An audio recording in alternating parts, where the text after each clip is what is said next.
In a quiet little neighborhood, there lived a family of three. Mike, the husband, Kim, the wife, and their daughter, little Sarah. Life was peaceful, but every single weekend felt exactly the same. Mike just wanted to rest after a long week. Kim wanted the house to be sparkling clean. And all Sarah wanted was to go to the park.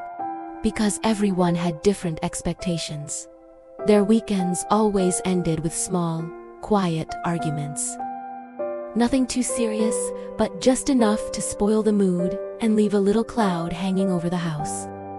One Friday afternoon, while sipping his tea, Mike stumbled upon a line from Sun Tzu's The Art of War. It said, "He who calculates fully will win. He who calculates poorly will lose." A smile spread across Mike's face. He thought to himself, so, even a family needs a strategy. And right then, he decided to apply the ancient wisdom of planning right inside his own home. That very evening, Mike gathered his family. "This weekend," he said, "why don't we try planning ahead? Everyone can share what they want to do, and we'll agree on a plan together." Kim was a little surprised but agreed. Sarah, of course, shouted immediately, "I want to go to the park." Everyone laughed, and you could feel the atmosphere in the room instantly soften. This was the first step, aligning hearts before taking action. Next, it was time to choose the right timing. Kim pulled out her phone and checked the weather forecast. "Saturday afternoon looks cool and pleasant," she announced. "Perfect weather for the park." Mike nodded in agreement.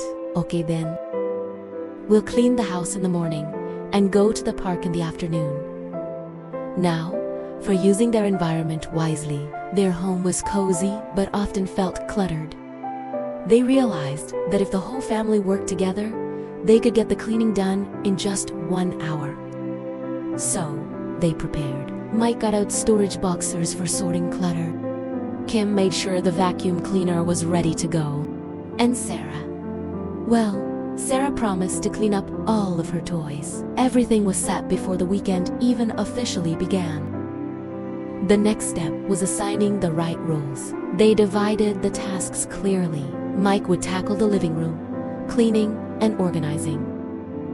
Kim would take care of the kitchen and the laundry. And Sarah's mission was to collect all her toys and arrange her books neatly on the shelf. There was no waiting around, no complaining. Everyone knew exactly what they needed to do.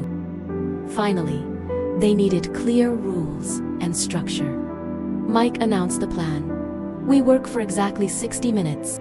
Once we're all finished, we'll head straight to the park and get ice cream." Sarah's eyes lit up. She agreed instantly, totally motivated and excited. A clear reward, it turns out, is sometimes the best form of discipline. So what happened? On Saturday morning, everything went off without a hitch. Like a well-oiled machine, they worked together, and in just 1 hour, the house was fresh and tidy. That afternoon, the family walked to the park, hand in hand. Sarah's happy laughter echoed through the trees. Kim looked over at Mike and said with a smile, "You really are the general of this house." Mike just chuckled. "No," he replied. "I just learned one simple word: planning." From that day on, their weekends became peaceful and full of joy. Not because disagreements magically disappeared, but because they learned how to plan before chaos had a chance to start. The lesson here is simple. In family life, planning isn't about being cunning or calculating. It's simply about listening before you act, agreeing before you do, assigning tasks before conflict arises, preparing before you get exhausted, and most importantly, loving before you blame. With a good plan, a family doesn't just avoid arguments. It preserves those precious, peaceful moments that truly matter in the end. Thanks for watching.